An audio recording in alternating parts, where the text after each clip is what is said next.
Are you one of the many people who suffers from plantar fasciitis and just can't get rid of it? If you are, then this video is perfect for you because I'm going to show you how to solve it once and for all. If you don't know who I am, my name is Harlow and I'm the Over-Fifties specialist physio here at HT Physio in Farnham. And today I'm going to be showing you my 6-step process to fixing plantar fasciitis permanently. Now, plantar fasciitis is an incredibly common condition of the foot. It tends to cause pain at the back of the heel underneath the foot, and the pain can be particularly bad for the first 10 or 15 minutes of the morning, especially when you put your feet down to the floor. Now, it tends to start very slowly over time, although sometimes you can have plantar fasciitis that starts quickly as well.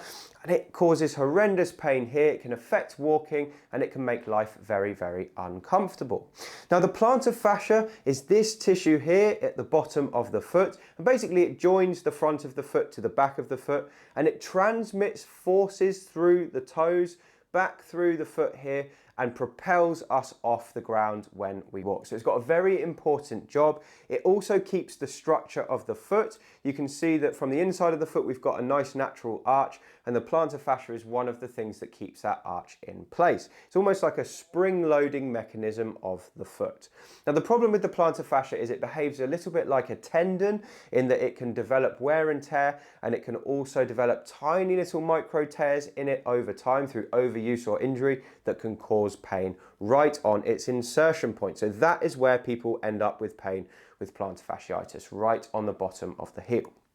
Now, there are 4 big causes of plantar fasciitis that we need to understand. The first cause of plantar fasciitis is tight calves. So calf tightness, or the muscles at the back of the lower leg, if they become tight, what they do is they pull up on the heel, which brings the foot into this position, and that puts more stress on the plantar fascia because the heel's almost like a fulcrum. It's like a pivot point. So if the heel's pulled up this way, this area here becomes tighter as well. So tight calves are a bad thing. Another problem for plantar fasciitis is flat feet. So if you've got poor foot posture and your feet cave inwards like this, that can be a risk factor as well. Another cause of plantar fasciitis can be poor footwear. So footwear with no cushioning like sandals or flip-flops, or like court shoes and tough office shoes, they can also lead and contribute to plantar fasciitis. And the 4th cause is overuse. So if you suddenly decided you wanted to go out for a 20-mile walk, or you've been training for a marathon and you're not used to that kind of thing, that is also a risk factor for developing this condition. Now, the good news is it should get better if we follow the right steps. So I'm going to show you my 6-step plan. This is the exact plan I take people through in the clinic, and hopefully it will help you to fix your problem at home as well. So let's have a look at the 6 steps. It's important to note that the exercises involved here are not suitable for everyone, so make sure you get checked out and only do them if they feel comfortable. Let's have a look at the exercises now.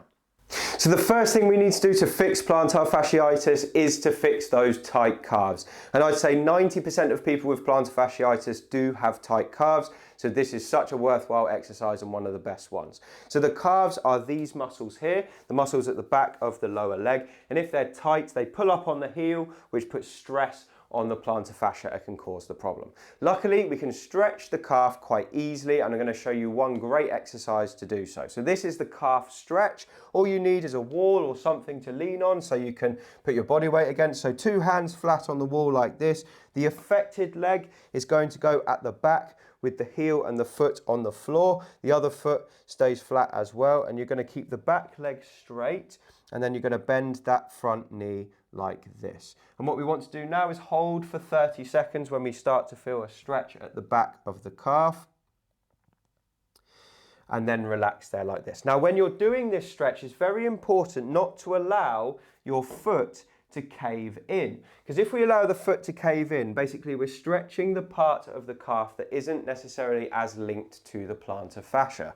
So like this, we need to keep a nice arch underneath the foot as we bend forward in order to stretch the right part of the calf. I'll show you on this leg as well. So if I was to allow it to cave in, it would look a little bit like that. But what we want to do is keep that nice open arch there and then lean forward like this until we get a stretch in the calf. Now, all of these stretches should be held for 30 seconds minimum. That's been shown to be the optimal time. And you can do this as much as you like throughout the day, the more the merrier really. So that's your first calf stretch to do. I also like to target the lower part of the calf with plantar fasciitis because it's just as important. So that needs a slightly different stretch. So this is the soleus stretch. It's similar. So we're going to get into the same position. We're going to have both feet flat on the floor, but this time we're also going to bend the back knee. And instead of coming forward like that, we're now going to sit back onto that foot at the back. And what we should find is we get a stretch, but the stretch is lower down in the calf. So we're sitting back into the stretch here, and you should feel a stretch in your soleus muscle, which is down here, okay? So it's just above the Achilles and to the sides, okay? So it's part of the calf, but it's a different part. And it also makes up part of, or it leads into the Achilles tendon, so it's just as important as the first type. I'll show you that stretch again from a different angle. So you've got one knee, both knees bent, sorry, with the back knee bent as well. And we're just gonna sit back into that ankle at the back, trying to keep that arch of the foot and feeling that stretch slightly lower down in the calf. Again, 30 seconds each time, as many times as you feel you can throughout the day. Now the second exercise we're going to do is called a plantar fascia release. And for this exercise, you're going to need a tough ball, like one of these massage balls, or a golf ball perhaps, or if you're very tender on the bottom of your foot, you might want to use a squash ball instead, which is a bit softer. I'm going to use this, and basically what we're going to do is we're going to massage the area of the plantar fascia, not where the pain is, but where the tightness is. And for most people, the tightness on the plantar fascia is around the middle of the foot. The pain tends to be here on the heel, but the tightness tends to be in this soft bit here. So we're going to avoid the heel, do not massage the painful point, but do try and work on the soft area of the plantar fascia.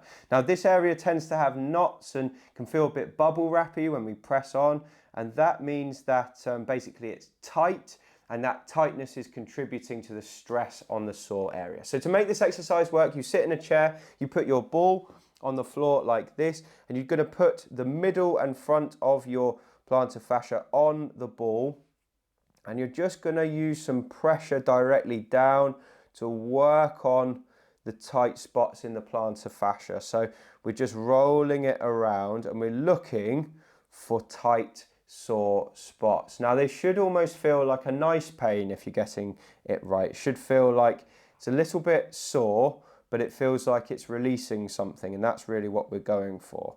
And we're keeping a relaxed foot, so we're not trying to pull our toes up towards us, and we're just putting pressure down and rolling it around. If you find a sore spot, pay particular attention to that point and just slowly work it out of the plantar fascia like that. And I recommend for people with this problem that they spend about 5 minutes per day doing this. Now remember, we're not doing it on the heel, so not on the painful point, just on the tight spots in the plantar fascia distal to the painful point, okay? So I do 5 minutes in a row. You might want to do that each day, splitting it up into smaller chunks, or you can do it all in one go. And after you do it, your foot should feel better. You should feel like you can walk with less pain in your heel. So we've stretched the plantar fascia and we've also stretched the calves, but that only tackles half of the problem. Because to fix this issue, what we also need to do is strengthen the right areas in the lower leg and start to trigger some turnover of the tissue. So this next exercise is going to show you how to do that. Now before I show you the exercise, just so you're aware, 91% of watchers of this channel have not yet subscribed. So if that's you, do just scroll down, hit subscribe to the channel now, because then you can hear about our new videos as soon as they come out, and I'll be eternally grateful to you too.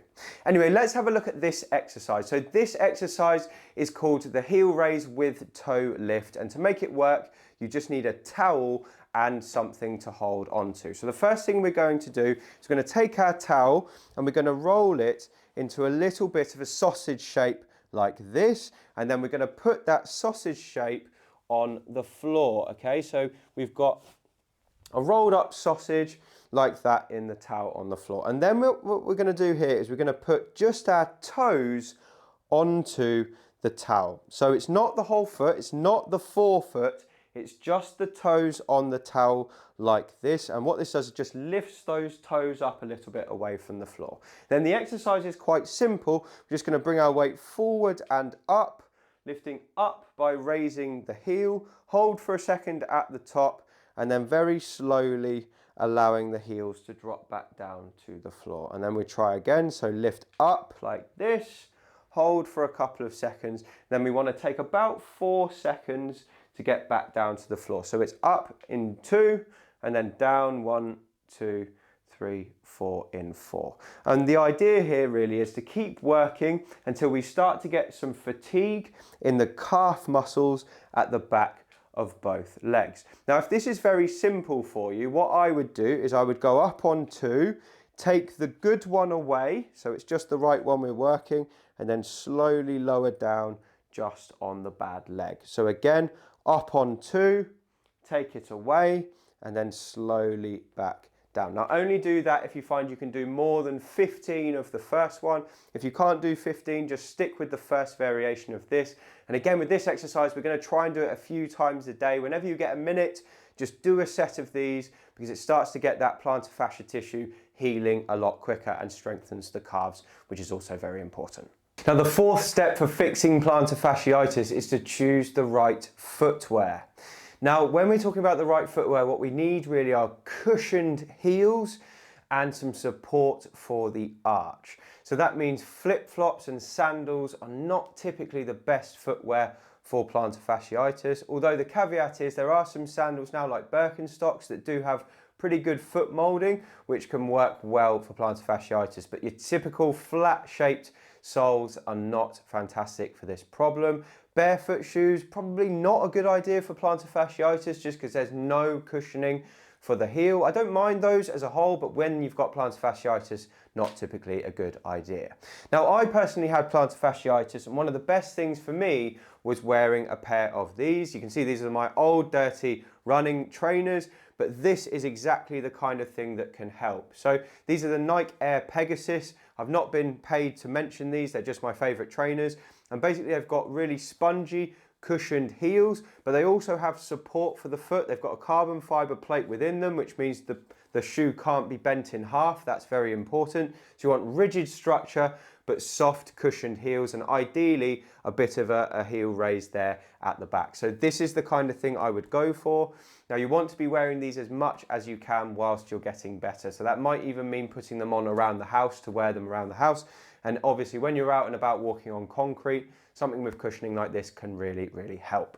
Now, the fifth essential thing for plantar fasciitis is to watch your resting position of your foot and your ankle.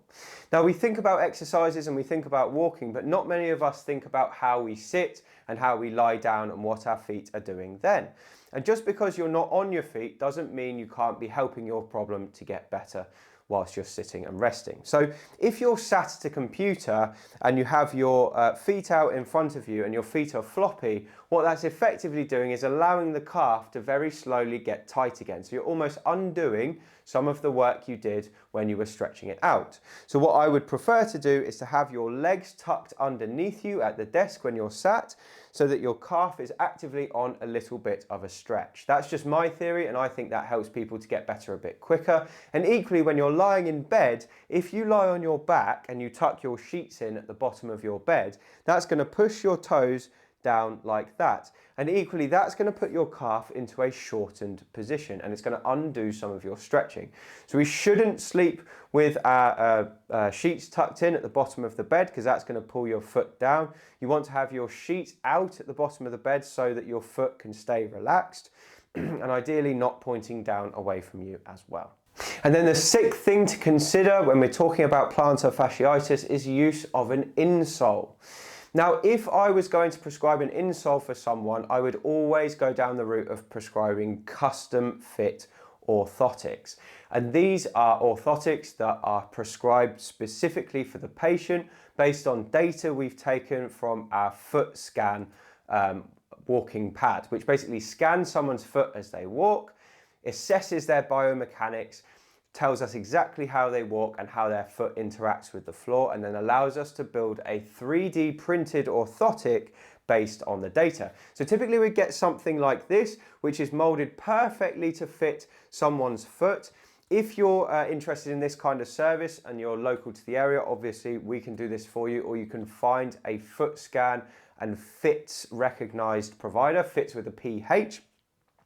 But if you don't have access to something like this, or you want to go down a route which is a bit cheaper, then I would look for an insole with something called a plantar fascia pad. And this is the kind of thing we're talking about. These are just store-bought insoles. They're not as good as the custom fit ones because they're not specific for you, but they will provide some support to the arch, which helps with a foot that's collapsing inwards, and it will also provide some cushioning to the painful area of the plantar fascia. So this is what I would go for if you just want a generic one, but these are vastly superior in how they can take pressure off the plantar fascia, and we can get a plantar fasciitis pad put in there for you as well. So that is definitely something to consider if you've noticed your foot is caving inwards, and it can help the problem to get better as a result.